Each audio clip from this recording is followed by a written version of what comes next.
Let's face it, literature likes to fridge women.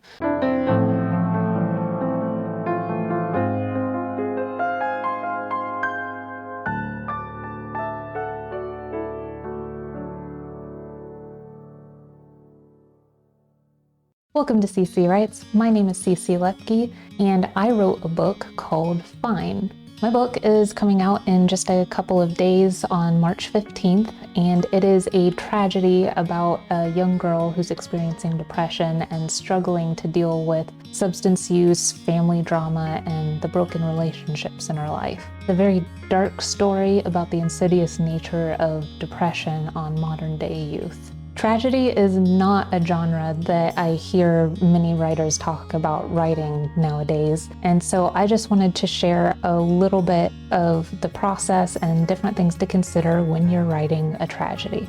Now, most writers will know about the story archetype called the hero's journey. It's a story in which you show a person in the world as they know it. You take away the one thing that they love the most, and that propels them on a journey to go and recover the thing that they lost. And along the way, they'll fight a monster, rescue the princess being the greatest desire, because let's face it, literature likes to fridge women, and then come back home victorious. The hero's journey is a very common story archetype. You'll see it played out in a lot of different literature and movies and things like that. And it's also something that you don't have to read literally the way that it's written. There doesn't have to be specifically a monster. The monster can be an antagonist, or the monster can even be something within themselves. The tragic hero's journey actually occurs in the exact same way with a little bit of tweaking to it.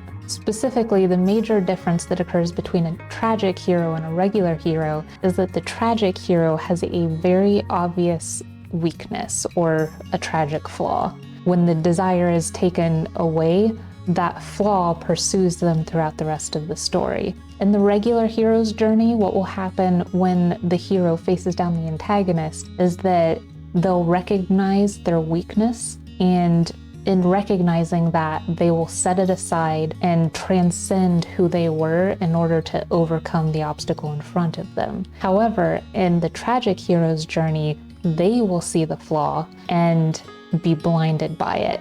They can't overcome it, and it's that flaw that ultimately destroys them. You'll see this played out perfectly in the story of Macbeth.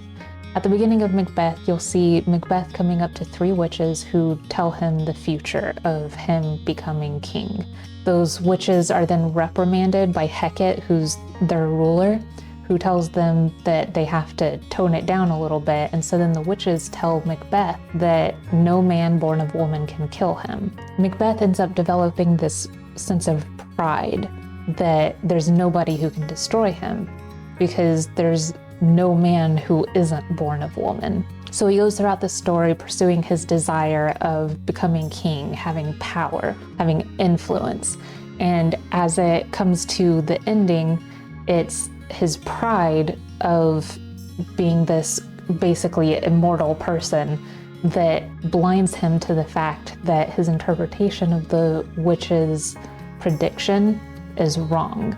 Because Macduff, who is the antagonist of the story, was a man who was born out of cesarean section. So he was not born of woman, he was taken out of woman. And because Macbeth had this pride that nobody could ever take him down, he was eventually destroyed. Hubris, or excessive pride, is a really common element of a tragic story. It's one that's most often used as the character's flaw. But the character's major flaw can be anything. Any human weakness that you could see existing, that could be the thing that brings them down. In my opinion, the tragic hero's greatest enemy is always going to be himself. The best tragic stories are often tales of self-destruction rather than destruction from an outside source. If you really think about it, a story where the tragic hero is somebody noble and good, and the world just kind of rains down all kinds of crap onto them and makes their life miserable until they die in the end, it's not satisfying. There's no sense of that person trying to take control of their life and do something to make a change. So when you're writing tragic fiction, always make sure that you're aware of your character's greatest weakness, their greatest desire, and give them the authority to act for those things. And when it comes to the end of the story, make sure that their downfall is a result of their own self-destructive behavior.